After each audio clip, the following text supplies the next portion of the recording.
Assalamualaikum warahmatullahi wabarakatuh. Perkenalkan, nama saya Eka Rahayu, NIM 18020514, kelas 18A1, dari Universitas Duta Bangsa Surakarta, Fakultas Ilmu Kesehatan, Prodi D3 Rekamedis dan Informasi Kesehatan. Di sini saya akan menjelaskan tentang sistem reproduksi manusia untuk memenuhi tugas kuliah anatomi dan patofisiologi dengan dosen pengampu Lisdiah Dewi Arini, MSI. Sistem reproduksi pada manusia atau sistem genital adalah sistem organ seks dalam organisme yang bekerja sama untuk tujuan reproduksi seksual. Banyak zat non-hidup seperti cairan, hormon, dan feromon juga merupakan aksesoris penting untuk sistem reproduksi. Tujuan reproduksi pada manusia untuk menghasilkan keturunan. Reproduksi pada manusia hanya terjadi secara seksual. Reproduksi manusia diawali dengan perkawinan atau kopulasi.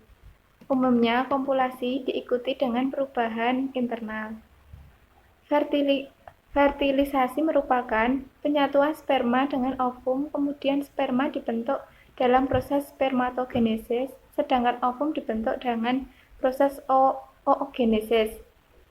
Spermatogenesis dan oogenesis merupakan proses pembentukan sel kelamin kemudian menjadi gametogenesis.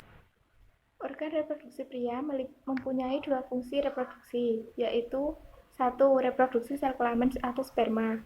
Yang kedua, pelepasan sel-sel seluruh sel kelamin wanita. Sistem reproduksi pada pria meliputi 1. Testis, berjumlah sepasang dan berbentuk bulat telur. Testis tersimpan dalam satu kantong atau kantong buah zakar. Testis berfungsi sebagai tempat pembentukan sel sperma dan hormon kelamin. Yang kedua yaitu vein deferens, merupakan saluran yang menghubungkan testis dengan kantong sperma dengan jumlah sepasang. Bagian ujungnya terletak di bagian prostat untuk melindungi sperma. Kantong sperma berjumlah sepasang berfungsi menampung sperma sebelum dikeluarkan dari tubuh seorang pria melalui proses enjulasi. Yang keempat yaitu penis. Organ reproduksi luar laki-laki terdiri dari kepala dan batang. Batang berisi darah sehingga membesar selama reproduksi seksual. Alat reproduksi wanita. Bagi wanita, struktur organ reproduksinya lebih banyak terletak di bagian dalam tubuh meliputi 1. Ovarium adalah kelenjar berbentuk oval kecil yang terletak di kedua sisi rahim. Fungsinya sebagai tempat pembentukan sel telur.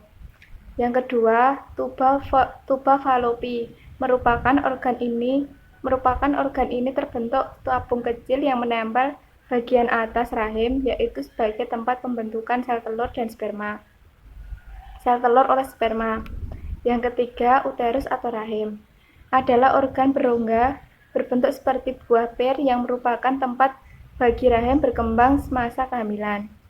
Yang keempat, vagina adalah jalur yang menghubungkan mulut rahim ke bagian luar tubuh. Vagina juga disebut sebagai jalan lahir.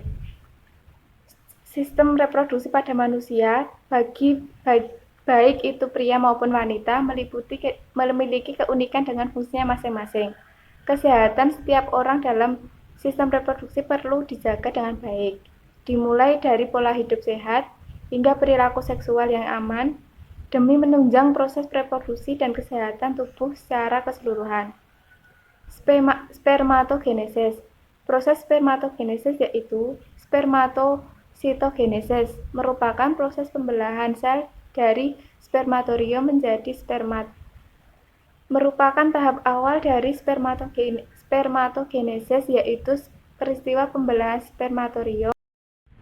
Spermatogenesis. Proses spermatogenesis yaitu spermatositogenesis, merupakan proses pembelahan sel dari spermatorium menjadi spermat. Merupakan tahap awal dari spermatogenesis yaitu peristiwa pembelahan spermatorium menjadi spermatoid primer atau meiosis 1. Selanjutnya, spermatosit melanjutkan pembelahan secara meiosis 2 menjadi spermatosit sekunder dan spermatoriot. Yang kedua, spermiogenesis adalah peristiwa perubahan spermat menjadi spermat yang dewasa. Terjadi di dalam epididymis, terbagi menjadi beberapa tahap. Yang pertama, pembentukan badan Golgi. Yang kedua, pembentukan aksom. Yang ketiga, pembentukan bagian ekor. Yang keempat, maturasi redukasi sitoplasma difagosi oleh sel sertoi. Ada dua tahap spermatogenesis. Yang pertama, fase spermatositogenesis, yaitu fase pertumbuhan jaringan spermatogenetik dengan pembelahan sederhana. Yang kedua, fase spermatogenesis, yaitu fase terjadinya peristiwa metamorfosis atau perubahan bentuk dari spermatoid menjadi spermatozoa muda dan sempurna. Hormon yang mempengaruhi pembentukan spermatozoa yaitu 1. Kelenjar hipofisis yang menghasilkan hormon perangsang folikel dan hormon lutein. LH. Yang kedua LH, merangsang sel Leydig untuk menghasilkan hormon testosteron. Yang ketiga FSH, yaitu merangsang sel Sertoli untuk menghasilkan ABP yang akan memicu spermatogonium untuk melalui spermatogenesis. Yang keempat, hormon pertumbuhan secara khusus meningkatkan pembelahan awal pada spermatogenesis. Bagi testis, lanjut ke testis. Testis itu jumlahnya ada sepasang. Pada gambar ini terlihat satu karena posisinya dari samping. Testis ini yang berperan sangat penting untuk menghasilkan sperma. Sperma dibentuk di tubulus seminiferus. Di sini juga bisa dihasilkan hormon, yaitu hormon estrogen yang dihasilkan oleh sel Sertoli dan hormon testosteron yang dihasilkan oleh sel Leydig. Kedua sel ini berada pada testis.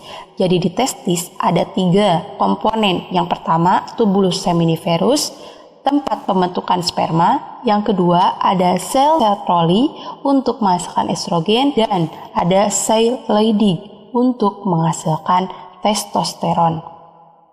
Setelah sperma dihasilkan di sini, maka akan dimatangkan di organ selanjutnya, yaitu epididymis. Epididymis ini dikenal sebagai tempat pematangan sperma dan penyimpanan sperma pertama. Jadi sperma yang dihasilkan di tubulus seminiferus itu belum dewasa, maka dia akan dimatangkan di epididymis. Setelah sperma matang di epididymis, maka dia akan melanjutkan perjalanan yang pertama menuju saluran yang namanya vas deferens. Vas deferens ini akan mengantarkan sperma menuju ke vesika semina.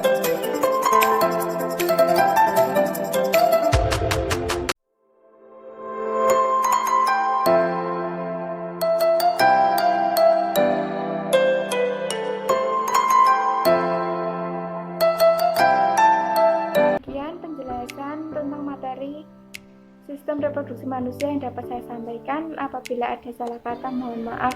Wassalamualaikum warahmatullahi wabarakatuh.